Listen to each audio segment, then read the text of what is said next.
The Courage of the Middle Way, Daisaku Ikeda's Wisdom for a Balanced Life. Have you ever felt like life is a constant tug of war? One day you are pushing yourself to the absolute limit, driven by the anxiety of achievement.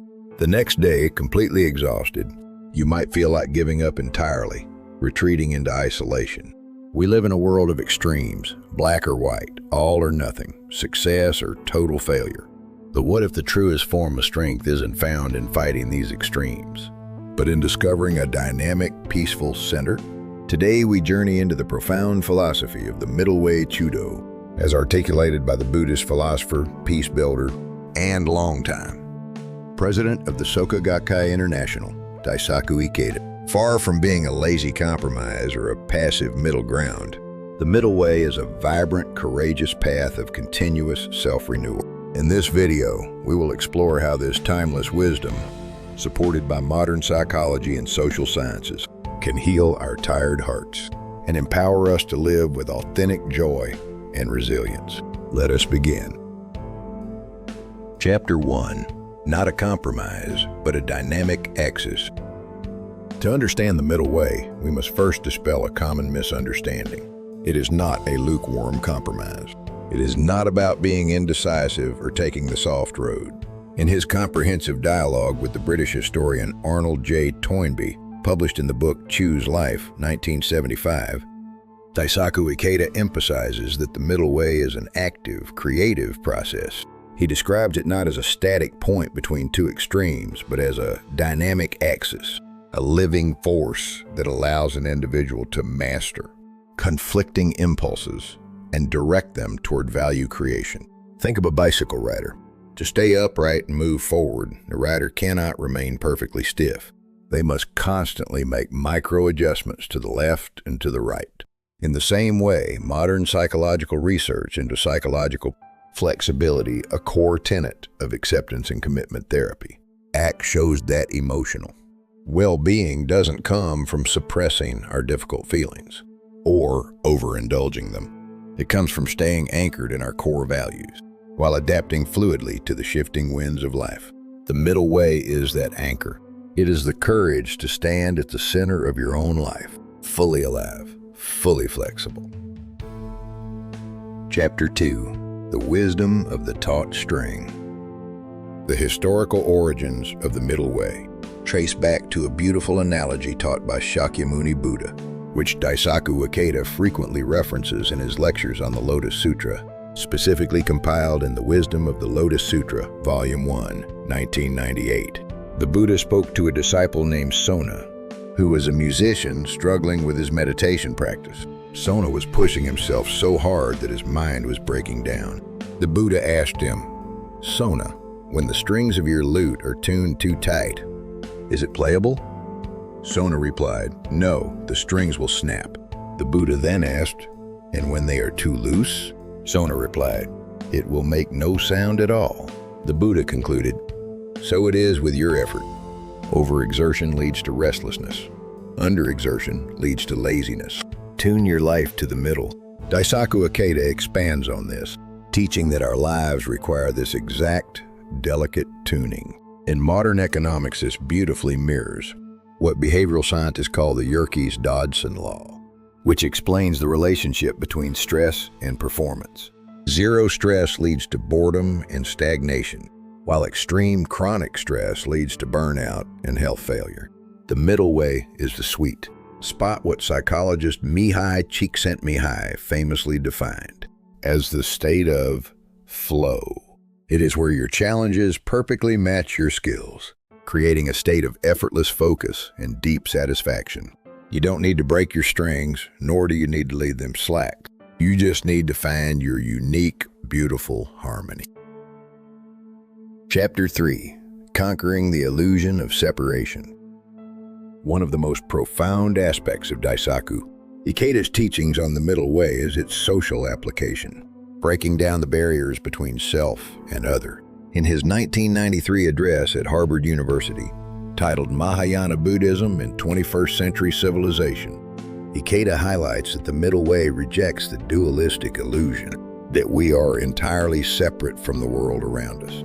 When we view the world through a rigid lens of us versus them, we create division, prejudice, and deep loneliness. The middle way, rooted in the Buddhist concept of dependent origination, Enji, recognizes that our individual happiness is deeply woven into the happiness of others. This spiritual insight aligns perfectly with modern sociology and systems theory. Sociologists note that our modern mental health crisis is often driven by hyper-individualism, the economic and cultural pressure to believe we must achieve everything completely alone. However, social science consistently confirms that human resilience is inherently relational. We thrive through connection. By practicing the middle way, we look at a colleague, a family member, or even a stranger, and we realize your peace is connected to my peace. We stop reacting with anger or insecurity, and instead we extend the hand of empathy.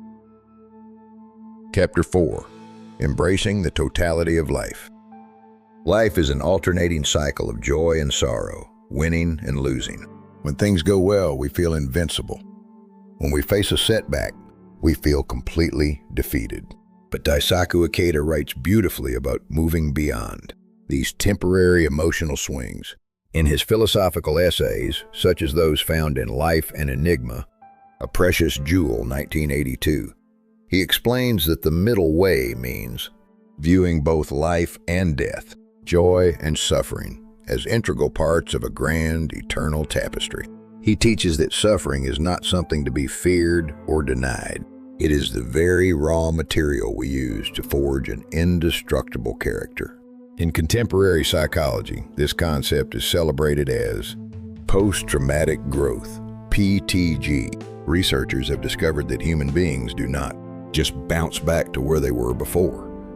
Crisis, they often develop a deeper appreciation for life, increased personal strength, and warmer relationships because they went through the trial. The middle way gives you the perspective to look at your current workplace, stress, or personal hardship, not as a permanent dead end, but as the rich soil from which your wisdom will bloom. It allows you to say, this pain is real, but it does not define me. It is refining me. Chapter 5. The revolution inside a single person. How do we actually practice the middle way in our daily busy lives? It begins with what Daisaku Ikeda terms human revolution, a fundamental internal transformation within the life of a single individual. In his multi-volume epic, The New Human Revolution, Ikeda illustrates that macro-level changes in society or economics are hollow unless they are accompanied by a shift in our internal state of life. The middle way is the practical application of this internal revolution. It means that when you feel overwhelmed by the pressure to perform, you have the wisdom to stop and care for your spirit. When you feel trapped by negative self-talk, you have the courage to treat yourself with radical compassion. This perfectly corresponds with the latest findings in neuroscience and neuroplasticity. We now know that our brains are not hardwired to stay stuck in stress patterns.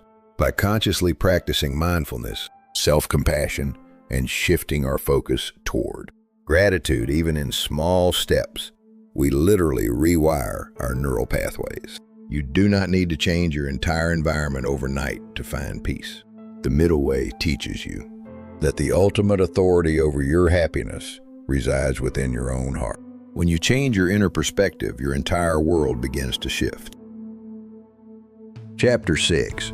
A Path of Practical Value Creation. Ultimately, the middle way is a philosophy of action. It is about creating value right where you are standing. In his annual peace proposals submitted to the United Nations, specifically highlighted in his collected peace proposals, Daisaku Ikeda consistently advocates for a pragmatic humanism. He suggests that global issues are solved not by abstract ideologies, but by concrete everyday actions rooted in respect for human dignity. In the language of modern behavioral economics, this aligns with the concept of nudges and incremental progress. We often paralyze ourselves by thinking we have to make massive, perfect changes to fix our careers, our finances, or our relationships. But the middle way liberates us from the tyranny of perfectionism. It encourages us to look for the third option, the practical, human-centered step forward. If you are facing a difficult situation at work, the middle way isn't about quitting in a rage, nor is it about silently enduring suffering. It is about speaking up with clarity, seeking mentorship, and focusing on the small, positive impact you can make today. It is the path of creative problem solving, transforming every obstacle into a stepping stone. Ending. You are the balanced center. My dear friend, if you are feeling tired today, please remember this. You do not have to be perfect. You do not have to fit into the rigid boxes that society tries to force you into. You do not have to live your life running frantically between the extremes of anxiety and exhaustion. As Daisaku Ikeda gently reminds us throughout his lifetime of writing, your life itself is a supreme masterpiece. Within you lies the profound, dynamic axis of the middle way. Trust the path of the middle. Trust your inherent resilience. Sleep deeply tonight, knowing that you are already whole and that tomorrow is a fresh canvas for your beautiful, balanced journey. Thank you for listening. If this brought peace to your heart, please share this light with someone who might need it today.